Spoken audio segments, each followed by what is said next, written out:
अस्सलाम वालेकुम जी। आज का मिनी व्लॉग है जी। आज 6 मुहर्रम था तो मैंने आज बनाया दूध, न्याज दी है दूध की। तो माशाल्लाह से यहाँ पे देखिए लोग पी रहे हैं और जा रहे हैं। यहाँ पे मैंने दूध मंगा के टीलों में डाल के उनको बॉयल किया, फिर ठंडा हुआ, ऊपर से मलाई उतारी है, फिर चीनी ऐड करके रूअफ़ज़ा ऐड करके बनाया उसको अच्छी तरह। फिर नीचे जाके बर्फ़ डाल के यहाँ पे तो माशाल्लाह बांध चुका था, बस थोड़े से रह गया तो साथ में गाड़ी की तस्वीर मैं डाल के दे रही थी और वहाँ पे बांध रहे थे माशाल्लाह, आ रहे थे पी रहे थे माशाल्लाह। बरकत डाल की दुआ में याद रखना। अगर मेरा मिनी व्लॉग आपको अच्छा लगे तो सब्सक्राइब लाइक शेयर ज़रूर करना। अगर आप मुझे मिनी व्लॉग में देखना चाहते हैं तो मुझे सपोर्ट ज़रूर कीजिएगा प्लीज़। आपका सपोर्ट करने से किया जाता है। तो मुहर्रम का महीना है, सबको मेरी तरफ से नया साल मुबारक हो।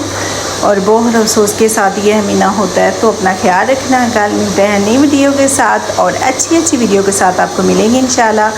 छोटा सा मिनी व्लॉग है मगर आप सब्सक्राइब लाइक शेयर करना ना भूलिएगा। अपना ख्याल रखना। बहुत अच्छा, बहुत मज़ेदार मेरा मिनी व्लॉग आने वाले हैं, तो आप मुझे बेल आइकन पर दबा दें क्योंकि आपको मिनी व्लॉग अच्छे मिलते रहें। तो चलें जी, चलती है। अल्लाह हाफिज़, अपना ख्याल रखना।